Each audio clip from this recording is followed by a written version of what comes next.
Welcome to the Industrial IoT Spotlight, your number one spot for insight from industrial IoT thought leaders who are transforming businesses today. With your host, Eric Walenza.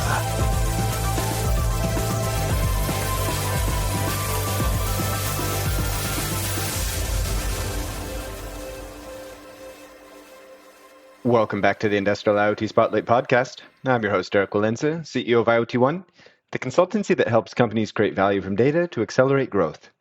And our guest today is Brian Sathianathan, co-founder and CTO of Iterate AI. Iterate AI is a low-code, rapid prototyping platform. It helps to build prototypes 10x faster and cheaper than traditional development methods by using 465 pre-built software components. In this talk, we discuss challenges in the traditional AI development process from the technical, organizational, and business perspectives. We then explored how low-code platforms can transform how companies bring edge AI and cloud AI solutions to market. If you find these conversations valuable, please leave us a comment and a 5-star review. And if you'd like to share your company's story or recommend a speaker, you can email us at team@iot1.com. Finally, if you have an IoT research, strategy, or training initiative that you'd like to discuss, you can email me directly at erik.walenza@iot1.com. Thank you. Brian, thank you so much for joining us on the podcast today. Eric, thank you for having me. I'm super excited to be here today. Yeah, and you're a fellow podcaster, so I think this is going to go really smooth. Maybe before we kick off, just as a little bit of an intro, I'd love to hear a little bit more about the podcast that you're running. Yeah, absolutely, Eric. I'm along with Jeff Roster, who's a retail veteran. I'm running this podcast called This Week in Innovation. It's this www.thisweekininnovation.com. Essentially, we are focused on how innovation is happening specifically in retail, but we also cover a broad range of themes. And we also look at primarily the 5 forces of innovation: AI, IoT, blockchain, data, and startups. How all these things are coming together. So typically we interview startup founders, lots and lots of retail and other executives, and kind of wanted to give our listeners a little bit of a view of how innovations influencing in retail. Yeah, great. Well, I'm going to make a note of myself to return to the topic of blockchain later, because the other, kind of pillars of innovation that you mentioned there make a lot of sense to me. And blockchain, it's always a bit of a puzzle for me, of on the one hand being very, very interesting theoretically, and then at least in our space in manufacturing, still struggling a little bit to find those applications. But that's true for a lot of early technologies, right? That happens. So I'd love to hear your thoughts, but let's return to that later in the conversation. Maybe you can also walk through a little bit the background of the founding of Iterate AI. So this is a low-code AI application development platform set up in 2013, which feels actually a bit early to me. So, I've seen more kind of similar platforms developed, I'd say more in like the 16, 17, 18s. What was the initial impetus behind the setup of the company? Interesting story. I think it's a great question too, Eric. So, I'm a serial entrepreneur, and I've also in the past, done corporate venture capital. So I was sitting on a couple of boards, and there was one board that we were in. It was actually in Ukraine. So it was basically a startup accelerator board where we worked with companies across the Ukraine, Belarus, various, Eastern European companies. Especially, there's a lot of computer science PhDs who come there, and they build a lot of advanced technologies. So me and John Notmark, my current co-founder, we met there, and we were looking at it. And that's a time when AWS was gaining traction among startups, and building a startup was so cheap. It came from when I did my first startup in 2007, it cost us like 7 figures to buy servers, right? Because infrastructure was expensive and compute was very expensive. But in 2011, 12. That cost was coming down, and at one point, it even came down to the point where it's like almost cost $5,000 to do a startup. Right? Somebody actually wrote a blog about it. Right? So we were talking to amazing entrepreneurs, deeply technical, highly skilled. Some of them even lived with their parents, right? But they actually had a company running on AWS, right? So we were like, this great explosion is going to start happening. But then at that time, I was also, a corporate VC at Turner, and I've invested in a couple of companies at that point. And then my co-founder Nodmark was an angel investor, so he had a couple of companies invested. So we are like, how do we get traction for all these companies in the corporate? And then the more and more we thought about it, there wasn't a very uh, creative, formal mechanism for large leaders, executives in large companies to have a gateway point to work with startups. There were venture funds, there were a couple of accelerators starting at that point, but there wasn't a feed mechanism. So we ended up building this gateway company, Iterate AI.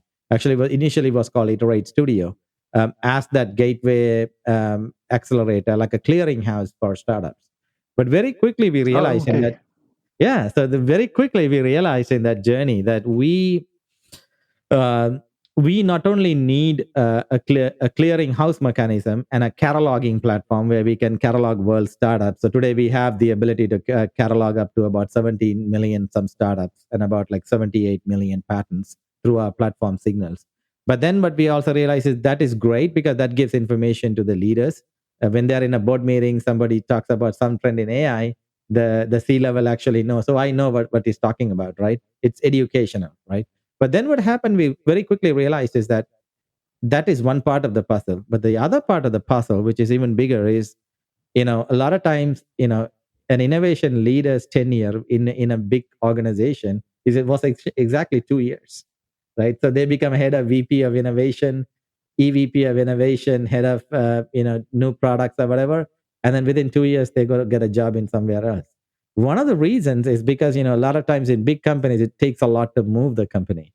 So there has to be actionable capabilities of software and digital solutions that goes out to the market, right? The ones who have been successfully built an innovation practice between bigger companies are leaders who've actually bought things to market, right? They may not have changed the revenue from day one, but they have enough products and solutions they bought out to the market. So in that journey, we realized there is so many moving pieces. There is the startups.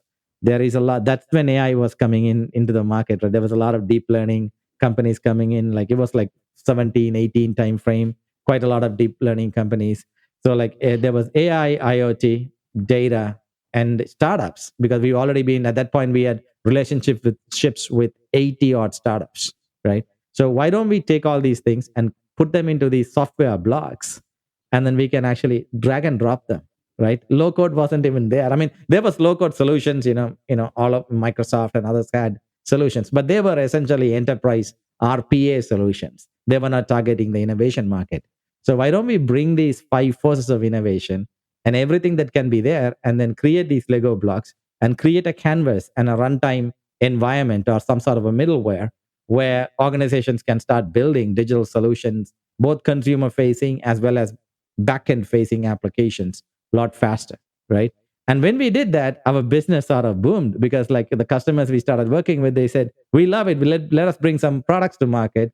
We ended up doing like a conversational commerce, an AI application with one of our customers first, and that kind of blossomed into another application with like a AI based application with another retailer, and then one thing led to another. Before we know, like we are double digit million revenue, and we went from like some 20 odd people to, like, during the pandemic, now we are like 70 people here in the valley and in Denver, and of course all through the world. Okay, fascinating. I always love to hear the backstory for a company because it's always so interesting, right? You look at the tagline on the website and it feels very straightforward. This is our value proposition. This is what we do. But then you dig a little bit and you figure out that actually there was kind of a winding path to arrive there. Yeah. I mean, it's interesting for every entrepreneur to say, "Oh, I had this great vision from day one." I don't think John or I could say that. I think we kind of had an understanding of where things could lead. We pitched the low code idea, like I think in somewhere in 2014 a bit to a few customer partners. I don't think it got traction, but then in 2017, 18, it got traction, right? It's a little bit like when you have a startup, it's like a bit like water, right? You go through the path of least resistance, and eventually all the different water streams get together and you have a big lake going on. So Yeah, in the logic of why this is useful for companies makes complete sense. I was chatting with the head of innovation for a large telco here in China recently, and he said when he was going through the recruiting process, HR asked him, "Hey, why do you keep moving jobs every 2 years? We're a little bit concerned about your stability." And he said, "Hey, I'm not trying to move jobs. It's just that every 2 years in my in this field, some senior executive changes strategy direction and." The first thing to change is innovation because we always have a pipeline of projects that are, it's kind of easy to cut. Say we have to do some cost cutting because we don't have them out in the market because it takes too long to get things out into the market. And being able to kind of reduce that time frame from 36 months down to 12 months is huge. It allows you to actually show people success and then build on that. I think it's a big pain point in anybody who's kind of working in corporate innovation. I'd love to get your perspective on what this looks like in practice. So this process of developing an AI application at a corporate, let's say, so kind of distinct from maybe the way a very lean tech-oriented startup might do, because you have this tagline on your website, which is we can help companies build AI applications 17x faster. So if we break that down and we say from the ideation through deployment, what does the process look like? And then where are the stages in that process where there's the most time, the most risk of a cost overrun or a deadline overrun, the most risk of failure because you don't have the data and you didn't discover the correct data set in advance, et cetera. Can you just kind of walk us through what that traditional process would look like? And then we can get into a little bit more where low-code platform like Iterate AI can shorten that process. But maybe first just starting with the traditional process that a large enterprise might follow. Yeah. So let me explain you a little bit of the traditional process, right? The traditional process in the enterprise is everything starts at the business analysis and then business need, right? A lot of times, as a part of strategic planning or like annual project plannings, there are certain projects that are earmarked for these companies to do, right? But at the same time, what happens is if a given AI or an ML project is already earmarked and it's already been recognized by the business as its value creation for them, that's the first place to start because it's actually easier because the business justification is already done, right? Sometimes what happens is innovation teams also it's a push and a pull mechanism, right? The pull is the business says we need it, and then of course the innovation and the IT and the teams figure it out. The pull is of course the push mechanism is that when the IT teams actually the innovation teams actually say, we think these are based on what we see on the strategy across the sphere. This is exactly 5 things we could do, and here is something that's interesting. They build a prototype, they go to business, and business follows it, and then it kind of becomes history, right? So that's a starting process. So if the project is already earmarked and there's budget for it, it's much better because it goes a lot faster. Because the thing with the in large organizations is it's about not only just building the product but also getting the snowball around it, right? It's like the typical when in a startup, when you build a product, you have these 3 roles, right? You have the hacker who build it, you have the designer who designs it, and you have the hustler who sells it, right? Same strategy. And then you have the product development teams, and then you have the design teams, and then or the strategy teams in this case, because strategy is also getting involved. And then you actually have a hustler, right? Just like selling it, there is a sponsor who actually goes and sells it into other business units. So that starting process is interesting. But then what happens is after that process, a lot of times they say, okay, let's get going. But then what happens is there is a lot of time spent on analysis, because typically they end up bringing in a third party firm or somebody to actually go analyze all the problems. So this analysis creates a lot of paralysis sections right there. And then they basically figure out, okay, if you just want to put a mobile app or a simple solution, that is easy because you can go to an agency and get it built. But nowadays, what happens is like from 2010 when 2007 when Apple released the products, 2010 when the mobile devices became popular, from 2010 to somewhere in like 2015, 16, that era is over. In the sense, you can just hire an agency, build an app. But now everybody has apps, and consumers typically use 13 apps a day, right? And most apps are. So nowadays, what happens is when people are releasing a solution, they're think deeply about what is the value proposition, right? We don't want to put an app for them to just find where my store is, right? That's Google, right? Google Maps or whatever, right? Well, I want to provide something that's far more deep. It's an engagement app. It's an app where, for example, in the convenience store space, they can put their card in and they can drive their vehicle, and automatically I'll open the pump and they can pump gas, right? Just like the Uber experience. But if I were to do something like that, it gets very complicated because it's not just the app that needs to be built. You need to actually have, cameras fit in every one of these convenience stores and the gas stations. Then you need to basically, talk to all the pumps, all the gas pumps, which are mostly legacy systems, right? Legacy IoT systems, right? They're all internet connected. They're not even IoT. They actually have to put adapters to make them IoT, right? Uh, and then you have a lot of, accounting and all the legacy systems in there. So when that complexity is unearthed, that's when a lot of times projects fail within big companies. Right? You can just build a prototype or an MVP that kind of fakes it. But when you talk about the unearthing the complexity becomes harder. Then once you unearth the complexity is where the forces of innovation comes in. That's where you are dealing with, in this example I told you about, you drive your vehicle to a gas station and the camera recognize, that is AI, right? That's where computer vision comes in. Then you're removing, you're unlocking pumps. Basically, that is where you're dealing with IoT connectivity. Then actually you are working with companies that are actually providing various forms of resolution and data capabilities or loyalty. Then that's where your startup force is coming.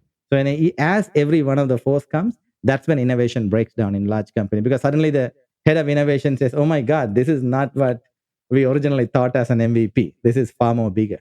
That's when I think some of our approach works very well. And innovation in traditional cases, that's where the breakdown of the process happens, because once you start unearthing complexity. So that's just what I explained to you, is just the technology complexity. But on top of that, you also have a series of legacy and business complexities, right? The legacy complexities are like, there are systems that are out there, enterprise systems. Typically you have to have IT to integrate them because they are essentially owned and managed and operated by IT. So then depending on who is going to take the responsibility of integrating them. So that's one challenge that comes in.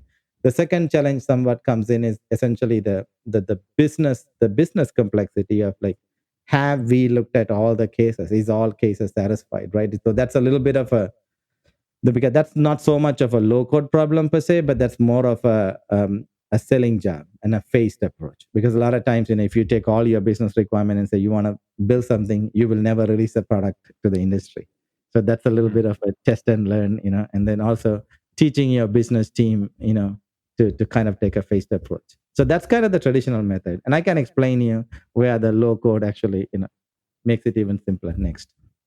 Yeah. Okay. Great. So that feels very familiar, and I like your framework of, you have the technical complexity, business complexity, also maybe organizational complexity, and so how does I guess on the technical side, there's some very clear ways where a low code platform can simplify the completion of the tasks. I think probably on the organizational and the business side, there's also ways that you can modify those processes based on a different tool set. So how do you look at the changes that low code platforms enable? On the technology side, it does a couple of things. One is because it's, if you were to build a house, the best analogy is if you were to build a house, right? In California, with all the city permissions and everything, it'll take you like 19 months to build a home, right? I don't know how it works in China, but it takes forever, right? But at the same time, you could actually get a modular home, come in a truck, put them together really rapidly, right? Which is actually very fast. Same philosophy applies to low code, because in low code, a lot of components and building blocks, either in AI or in IoT, are already somewhat pre-built, but you can bring them and put them together. So that actually creates two or three benefits. One is it actually creates upskilling, because a lot of times when you are dealing with advanced technologies like AI and so on, typically even in large organizations, you might have a data science team or a computer vision team, but there might be only two people in it or three people in it. They might already have like they're up to their noses loaded with projects. But if you actually bring components where an application engineer can configure, you don't necessarily need the AI person's help. Then those team then a lot of people become open to the project. That creates that, yeah, you know what, or they will build it, but the innovation team will take the responsibility of building it. right? Because they already, so that creates, and then for an application web engineer, it kind of upskills them, because in the world today, across traditional organizations, basically companies whose core is not technology, there is almost about 25 million web engineers or application engineers, because the internet has been around. I mean, if you look at retail, like, they have a lot of web engineers, a lot of application engineers, right? And that's true in every industry, because the internet has been around for a long time, from since, like, at least from a commercial use, from the 2000, almost about 25 years, right? So there's a lot of them, but in the ML and AI space, you only have about 30,000 engineers in across traditional companies. If you count the researchers and everybody in this space, you're looking at about 160,000 people. So that big gap. So it actually, because you have these code pre-built in, it enables, what a data scientist can do, the same thing that a data scientist can do to an application engineer, right? So you cannot technically do everything. You might have to know ML at some point, but it's also an 80-20 problem, right? Most of the problems can be solved by connecting things together, assembling things together. So that provides the can do ability to a lot of companies, especially if you start abstracting these 5 forces of innovation: AI, IoT, blockchain, data, and startups. Then it kind of creates that can do, which gives better confidence for the innovation teams to say, hey, we're going to go build this quickly. And the other thing about organizations is that, like, I remember, I used to be at Apple, during the early iPhone days. I was there for 8 years, right? One of the things that, I learned there is the leader who builds first wins, right? Right. So it's true in every Silicon Valley, every company, right? So like, if you build something very quickly, then a lot of people see things working, because everybody else is actually pitching PowerPoints. So if you're a leader who actually brings a solution, you are first. It may not be perfect. It gives you that edge to build the next thing. The next thing will allow you to build the next thing. So that's essentially the empowerment we do. And also sometimes, especially because a lot of times in companies, the sponsors for this type of projects are actually marketing. And marketing is, of course, a visual people. So if they see more things working and more things that are visual that they can see, uh, you can actually convince a lot more people, right? So that process, so the low code enables that. First, it actually abstracts the 5 forces of innovation. Second, it actually enables, like, even web and application engineers to basically build applications faster, with for advanced technology, sort of upskilling them. Third, it actually creates that iterative process and creates that can-do attitude, and then it enables a lot of the outsiders to kind of, allows you the what I call the snowballing effect, right? You can snowball people, right? Yeah, okay, that's very well structured thought process here, and we struggle with this obviously a lot in. I'm sitting here in Shanghai, and you have that dynamic where you have China often contributing 10 or 20% of global revenue for a company. But then, you were talking about having, small teams. And here often that looks like, we have our data scientist. His name is Zhang, and he sits over there. And, this poor guy is trying to figure out how to service all of these requests. And what that usually means is then you're funneling those back to headquarters. Yep. And trying to get somebody in Germany or in the US to prioritize your application, and they come back to you and say, oh, yeah, okay, we'll work on that feature in Q2 2023. Don't worry about it. And you're thinking, okay. I actually call it the DMV line, right? I mean, in California, if you go to DMV, they tell you take a ticket and you wait on the ticket, and now they'll say, now serving C128. Right, and you wait until your name is called. It's very disheartening. And that's done for a reason, because companies have very limited resources and they are really trying to prioritize. So I mean, it's not negative, but the thing is, we want to find additional and alternate mechanisms to work with those restrictions. Yeah, exactly right. Every company has constraints, right? And it's around optimizing those. But it is a frustrating process, right? You mentioned in your case study there, this connection between AI and IoT, and I think that is also a particularly interesting point to dive into. So if we, especially if we look at the industrial or anybody who's kind of managing supply chains, right? Then you're starting to deal with the application of AI to problems that are touching the physical world. And it's a much messier process because you don't have all of your data, kind of nicely in a cloud environment where you can kind of control all the parameters. You have all these messy human parameters of, okay, a sensor is out and we have to get somebody out there to deploy a new sensor, and we have integrations with legacy equipment, et cetera. Can you just share a few thoughts on the difference of deploying a low-code platform for edge versus cloud AI deployments? Is it significantly more challenging for edge? Are we already there in terms of the maturity of technology on the market to deploy that effectively? What are your thoughts on these two deployment? I think that's a very good question, and I think it's also sort of leads into the future where all these things are going, right?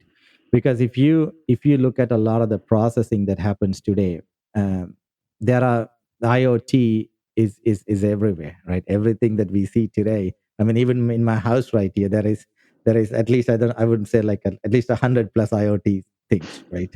So I mean, sure, it's true for everybody, right? So with this propagation, especially in manufacturing and industrial, industrial sectors, what happens is that the data that comes out of these IoT devices can be harnessed in a much more smarter way when you apply AI to it. So that's why I think edge deployments are critical, because you need real time, and you need to be able to connect to them and also be able to respond really rapidly, right?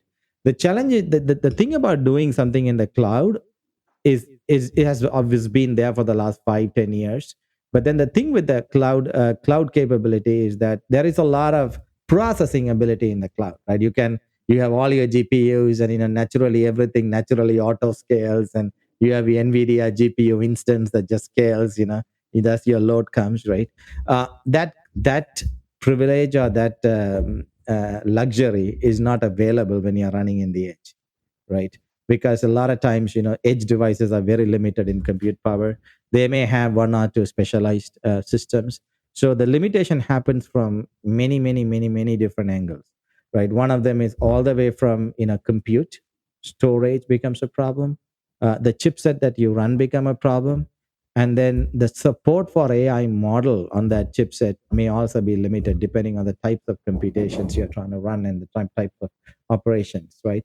So what we've done with our platform, at least, and typically in the low code, is when we built our platform in the cloud, we made sure our platform not only horizontally scales, but also vertically scales, right? Because one of the challenges is that, today, I mean, a lot of kids coming out of school, because everybody is taught on high level languages, Python and Node.js and everything, a lot of kids don't actually know what happens underneath. When an application core dumps, they have no idea what it does, right?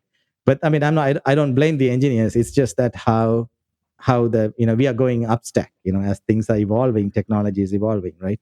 So what's really interesting is that in this world, we focus a lot on how do we actually make sure the runtime, whatever we are running on top of either Node.js or on top of Docker, can actually scale at the same benchmark of the underlying Node.js or very close to it. That means for in a given system, if you're running on a single node, can you scale vertically on that node? Right?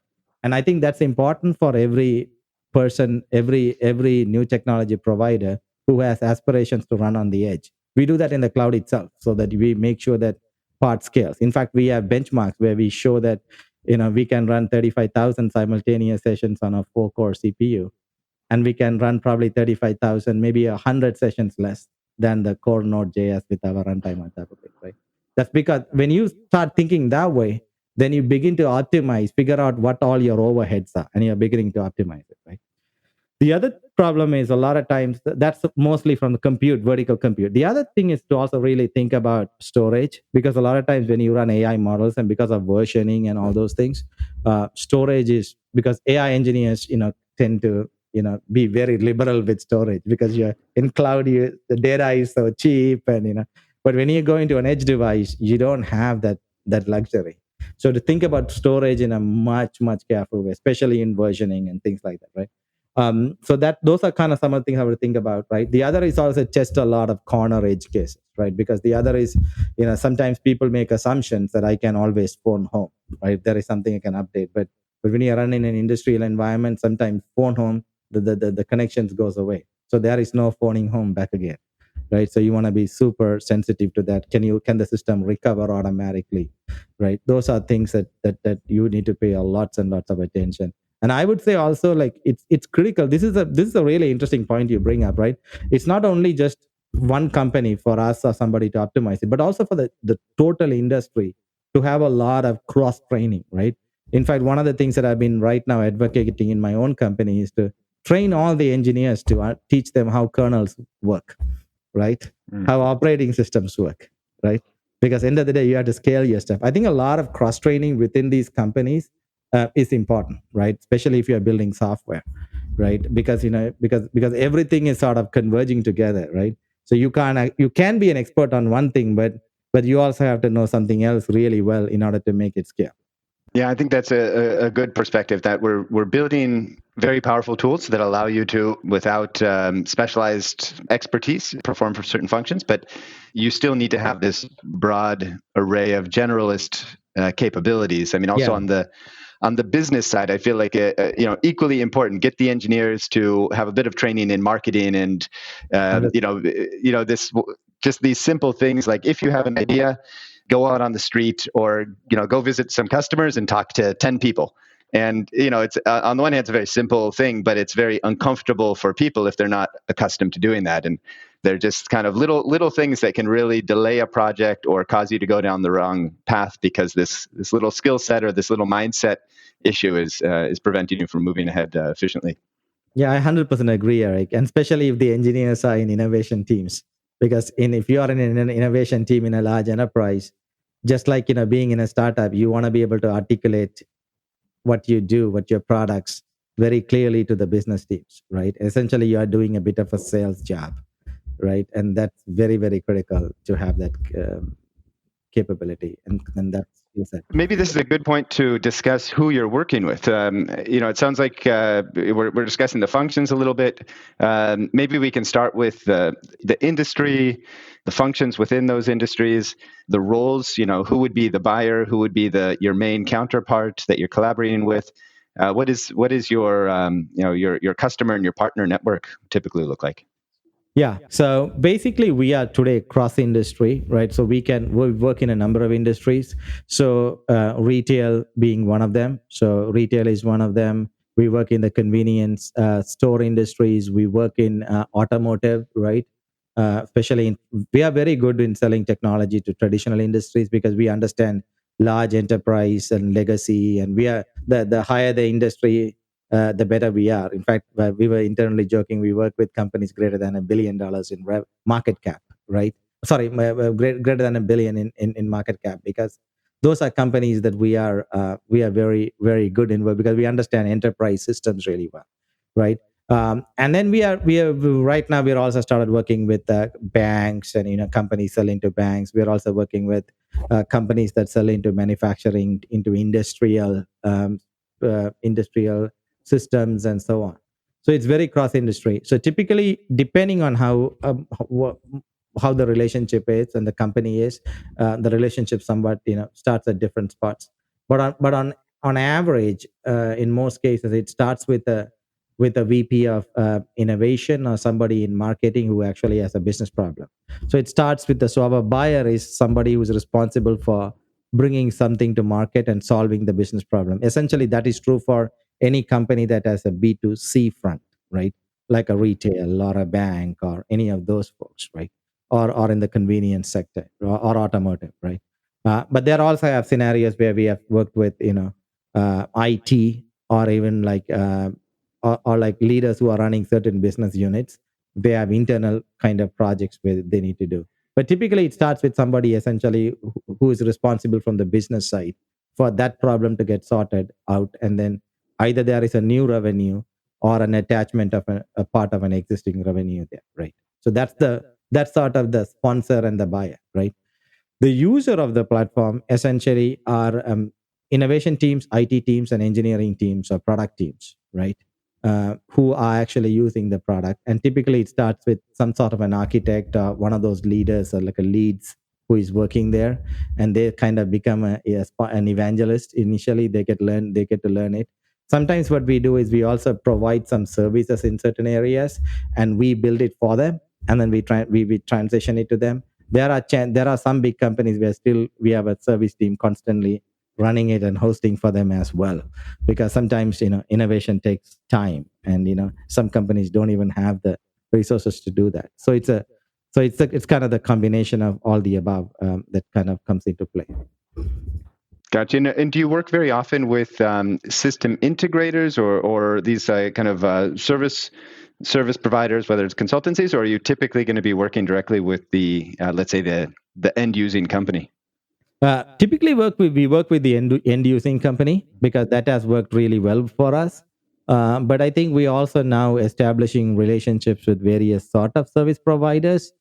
Because what happens is when we work with the big end using company, we often interact with the service providers, SIs on the other side, right? So they sort of our partners, right? Even though we don't go through them, we hold the paper directly with the end company. Now we are actually also looking at working with through a few service providers, especially in international regions where we don't have arms and legs. We are going through some service providers, especially for specific industries that require a lot of regulation, like banks and so on. We are actually going through some of the service providers, which makes our life a little bit easier because they already have all the established bells and whistles, and then we can serve our core competence in between. Gotcha. Yeah, gotcha. Well, I'd love to walk through one or two case studies, but before we do that, I want to quickly touch on this topic of blockchain. So I was mentioning earlier that I don't know, I get kind of pitched a lot on blockchain concepts for industry, and often I kind of end up, I feel like a lot of these approaches seem to be non-user centric, right? They're either looking at it from the perspective of, okay, this is kind of something a little bit sexy, a little bit of a kind of quick money, or they're very passionate individuals and they're rethinking, okay, we can rethink the internet, and they have a lot of passion. But often the user is not necessarily kind of centric to, okay, what are their real problems? And like I was thinking, being pitched on one case where it was tracking blood donorship, right? You donate blood and you have type O or whatever, and then the medical providers want to be able to track that blood through the supply chain.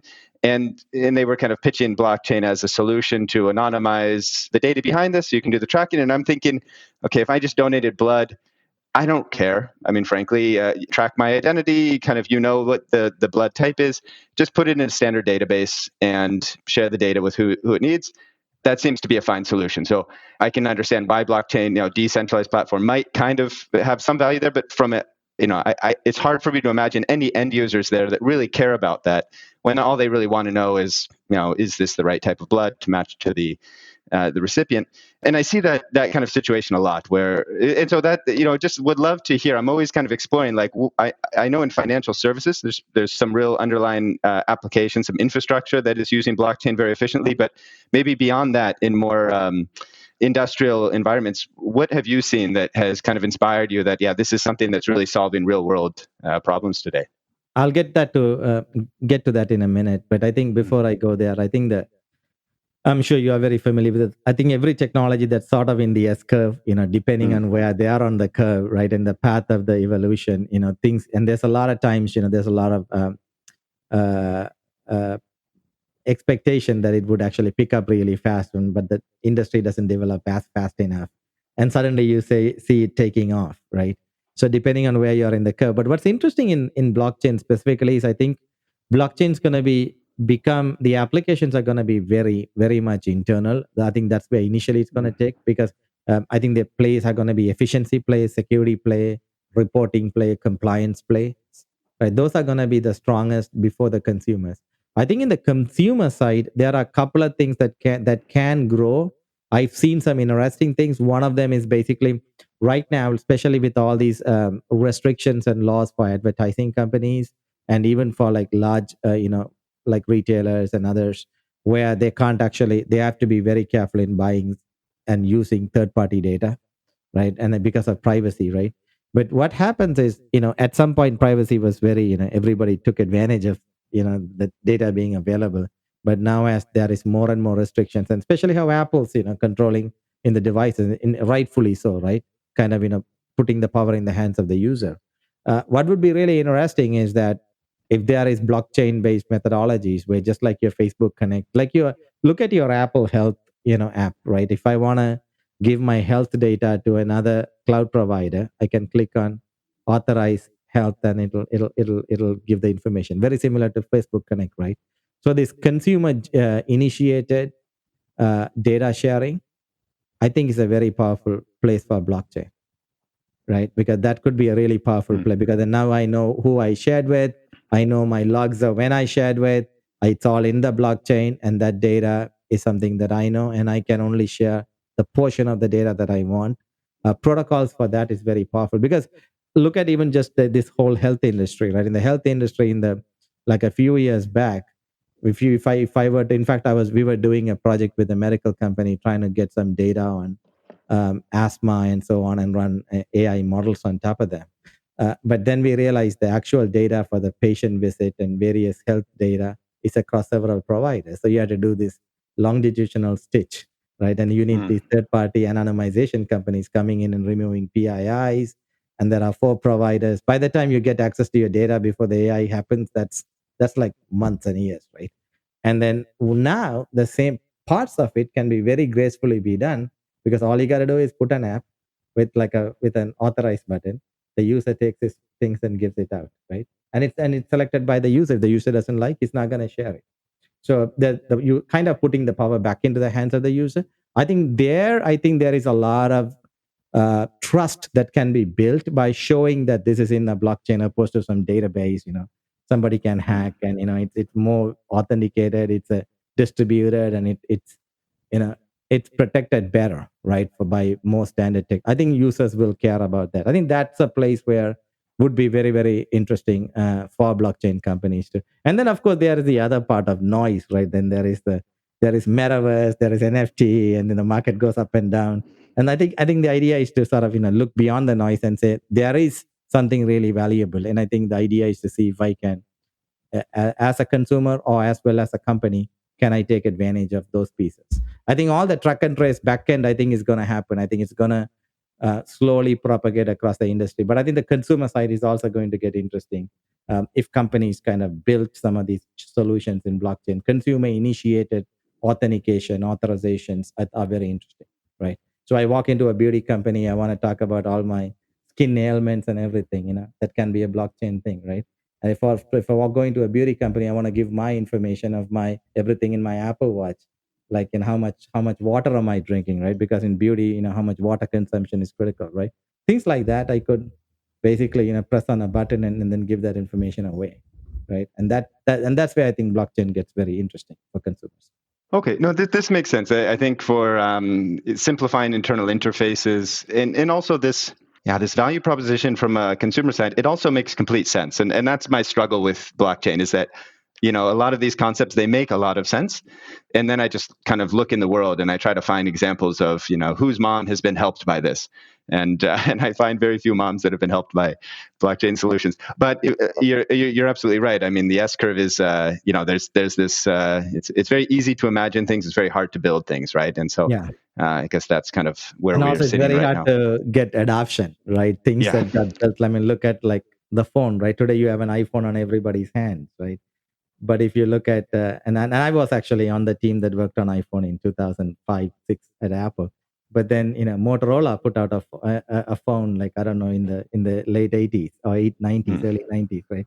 So it went through an evolution of like 20 plus years before it got to a point where it was ready. So I think that evolution is going to happen in certain technologies. But I was very impressed with how fast it happened in IoT and AI, right? Which I think is really interesting, because in AI, I think IDC, or one of the analysts, I think few years ago said the market size was, I think, 120 billion, and I think they went to 300 billion, and I think now they're 600 billion, right? Within like a few years, they upped the market. Same thing's happening in the IoT, right? I think those two technologies are actually propagating a lot faster, which is interesting to see, right? But then one could also argue the same thing too, because sometimes when you talk to AI folks, they say, "Well, I studied AI in college in 1978 in my PhD," right? So there is also a little bit of that, yeah. Exactly. Yeah. It's somebody who was working on like IoT systems for missiles back in like the 70s or something, and it's like, yeah, no, it's just taken 30, 40 years for the commercially to become viable, so we can start playing around with a wider array of use cases. So yeah, that's very true. Great. Well, maybe we can wrap up here, Brian, with one case study. Is there kind of an end-to-end case that you can walk us through of for one of your customers? Yeah, I'm actually going to go through a very interesting case. I have quite a lot of cases at this point. We are deployed, I think, at 3,100 some stores, and we are deployed at about, I think, 40 million monthly unique visitors across. So our solutions are quite scaled at this point. But there is one solution that was really interesting. We worked with an automotive provider who was actually in the collision damage estimation industry. So if your car get hit, they work with the insurance, and then they'll repair. They'll basically do collision repair, right? So they'll do repainting, body job, whatever needs to be done. But then we built a solution for. They had a solution in the past, didn't quite work very well. So we actually use machine learning, both computer vision, as well as tabular data, to build a solution that actually estimates very accurately. Because typically in the old world, where you would get an estimation, run an online estimation or a mobile estimation, and your price would be significantly different from what you get in the shop. And as a customer, that's just terrible experience, right? And people actually started dropping off. So what we decided was, why don't we look at you know images of prior damages? But the problem is, the customer we're working with didn't have enough images, or we, for various logistical reasons, couldn't get enough images. So we worked with another partner completely in a different part of the world that we were working with. We actually got images, completely different set of images, used in a completely different scenario, but it was also in some insurance accident scenario. So we use advanced machine learning and transfer techniques to transfer that back into the domain transfers of the image. Then we built a whole image database, about like a couple of 100,000 images. And then, so that was really interesting on how we used vision data in a different way, right? And then we actually looked at transactional record with the customer, a couple of million transaction record, and merged both transactional record and vision data together to build an ML pipeline. Because typically what happens is, if you might have a little dent, a dink in your car, but depending on the type of car you drive, it might be an entire backplate. So you may think, oh, this is a little dent, and if I hire some mobile service, I could get done for $100. But you actually have to change the backplate, and that's a $1,500 job, right? So by looking at transactions, we were able to identify the depth of the job, match them with scenarios, and so it was a really interesting one of those fusions between vision data, image data, and actual transactional records. And we built this thing that was very accurate, and today it's running in lots of stores, right? So which was a very, very interesting case, and it also was a case that shows a number of proof points. One is customers are happy, right? Because it created a better customer experience. So it's not only a back-end job, but essentially a customer experience. It was an interesting experience from AI, because you worked on an environment there was not enough data. You took domain transfer type things, plus you combined with a lot of transactional data, vision, and merging of vision and transactional records. The other is the accuracy and the business benefits and the type of KPIs that it could create, right? That it created. So those are things, and then of course the success of the innovation of it being rolled out into lots of stores. So I think from a lot of places it kind of created the check mark. And I mean, we've done a lot of more exciting projects, but I think that's something in my mind. I think kind of I would call sort of a holistic check mark across all the different parts. Yeah, it's a very practical solution. It sounds like a great use case. I have a question then about the data set. So you have this data set that basically has the images that you require. And I guess, do those need to be tagged? So do you need to have an expert team to kind of say, okay, here's the type of dent, here's how I'd interpret it? Or are you just, because those have not been matched historically to, well, you said that they were coming from another insurance case, so maybe those had already been matched to some kind of assessment. No, that's a great question. There was some tagging involved. And also these days, there's a lot of auto tagging capability. So it's a combination of prior tagging, doing transfer capabilities on prior tagging, using machine generated auto tagging, and then humans on top of it. So let me ask your professional experience here. So we're working on a case right now where it's also a similar case, actually, machine vision for paint scratches. So in a different environment, but similar case. And the company that we're working with, their internal team, which is very expensive, said we estimate it will take 2 hours per image to tag, and then it's like $1,000 per day for manpower. So it becomes quite expensive then to tag any number of images. Does 2 hours seem like a reasonable amount of time to tag an image, or does that seem a bit excessive?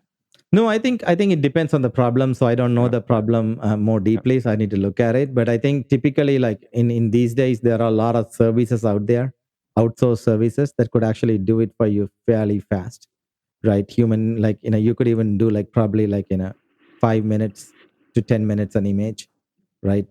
Fairly complex tagging. So I've seen scenarios where they've tagged, even in the beauty industry where they tag lips and whole facial structures uh, fairly quickly within a couple of minutes, right? And that's so that's one system. The other is also there are like Turk type Amazon's mechanical Turk type services that can also do tagging, which is more like a service on need, right? You pay for what you need opposed to like dedicated taggers, right? So you can hire dedicated taggers, outsource taggers. You can do this to sort of pay for the service type things. The other is there is quite a lot of auto tagging, transfer tagging technologies that are there where you could train things. You could train on certain things, and the machine generates the remaining tags, and then humans go correct it, and then you kind of run on a loop, and then it gets better. So you can do a lot of those techniques because nowadays the kits are fairly good, and like especially with kits like YOLO V7 and all those things, it's come a long way. Detectrons and all those things, yeah, fairly good, fairly advanced capabilities. Yeah. We had Super Annotate on the podcast maybe 6 months ago or so, and they're basically an annotation software developer, and they have a large resource team. It's a mega need in the industry. I mean, the people who have figured out how to do it well, I think they're going to have an edge. I think, yeah, agree. Yeah, great. Okay, good. Well, then last question from my side. I know that you've recently launched version 7 of the platform. What is new, and then also what's on the horizon for you in the next 2 or 3 years? Great question, Eric. So I think what happened was when Interplay came in, like we went through very quickly from 2017 onwards. We went through like 6 versions really fast, and then version 7. In fact, our version 6 was called Tiger, and version 7 is called Spirit, codename Spirit, because I like to either like and the versions are great, but like from the old Apple days, you got to give it like a really nice name that you got to love, right? So so I ended up giving calling this thing Spirit. But I think the goal was basically it's about helping the creative spirit of the engineers, right? So you might be an AI engineer or you might be a UX front end engineer. So we did like we looked at these large 2 buckets, right?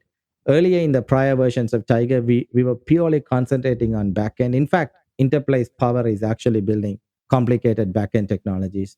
But in this version 7, we also enable some front end capabilities because a lot of times with for internal enterprise teams and all, they have to build UX quickly. And then we also worked with a lot of agencies and teams that wanted to build some UX. So we enable like some front end capability. One is we built a Figma builder. You can upload a Figma file and it'll convert it into actual UX code, right? Actual React code. The other is we also introduced a new page builder, which actually has the ability to drag and drop and connect things together. Like in the old days, like when I was growing up, and I was a engineer who wrote code in C. But when I was not in school, my dad and I had a business in Sri Lanka where we made software for all these accounting and all these software for companies. So I wrote most of my code for these accounting company software in Visual Basic, where you drag and drop and double click on a button and you can write code. So a lot of that, sometimes as modern technologies came in, a lot of those things sort of somehow vanished away. So I wanted to sort of be to make it really simple, where where you can drag and drop and double click on it, and a function would appear, and you can write code. So that kind of a one-stop capability, we created that in this new version. Then on the AI side, what we did was, as we know, there's a lot of data scientists who still like to work in Jupyter because most work is done in Jupyter, which is the data science environment. But then we also built an integration into Jupyter back into Interplay, our low-code environment, where you can write a piece of code and then we built a plugin, you click on a button, Interplay button, automatically that code is wrapped in a Lego block and bought you in a Lego block, so an application engineer can use it. So like pretty nifty capabilities like that. The other thing that also is a problem in the ML world is, right, because a lot of times when you run AI models, you're talking about a lot of data, right? Millions and millions of records, and that those records are sitting in a data frame, right? And typically in a pandas data frame or one of those one of those Dask or one of those systems, right? So the question is, when you are dragging and dropping, if you write them as separate components, that data is getting copied in memory, right? The engineer who is using dragging and dropping won't realize that. But when you run in real time in production, suddenly you're going to see a performance lag. So we built actual internal memory bridges and Python bridges that can gracefully rethread them, do shared memory to manage all these things. So as an engineer, you can create so many things and like connect them together, but internally the resources are used very, very intelligently, efficiently. So all that came in the new version. And we are also right now working on a lot of performance enhancements post. I think 7 came in. Now we have like 7.05 or something. We've released 5 versions after that, just as we benchmark, lots and lots of capability. So this Spirit version is all about creativity. We are also focusing a lot on GPUs, enhancing it. We just became an NVIDIA Inception partner. We are also integrating a lot of NVIDIA kits into our platform. Our goal is to make it like a seamless innovation platform where you can build for the 5 forces really fast, right? Our promise is will enable an application engineer to tackle the 5 forces. So anything that can make them faster, we'll work, keep working on that. Great. Yeah, sounds like you're making very quick progress. I'm looking forward. Maybe we have you back on in 2 years or so, and I'd love to see where you are at that point. No, awesome, Eric. Thank you for having me. It was such a pleasure talking to you. Great questions, by the way. Well, then just the last point here. What's the best way for folks to reach out to you? I can be reached at Brian at BRIAN, Brian at Iterate, ITERATE, iterate.ai. So that's my company. If you want to learn more about us, you can go to www.iterate.ai. Awesome. Brian, thanks so much for the time. Yeah, thank you, Eric. Thank you for having me. Thanks for tuning in to another edition of the Industrial IoT Spotlight. Don't forget to follow us on Twitter at IoT1HQ and to check out our database of case studies on IoT1.com. If you have unique insight or a project deployment story to share, we'd love to feature you on a future edition. Write us at eric.walenza@iot1.com.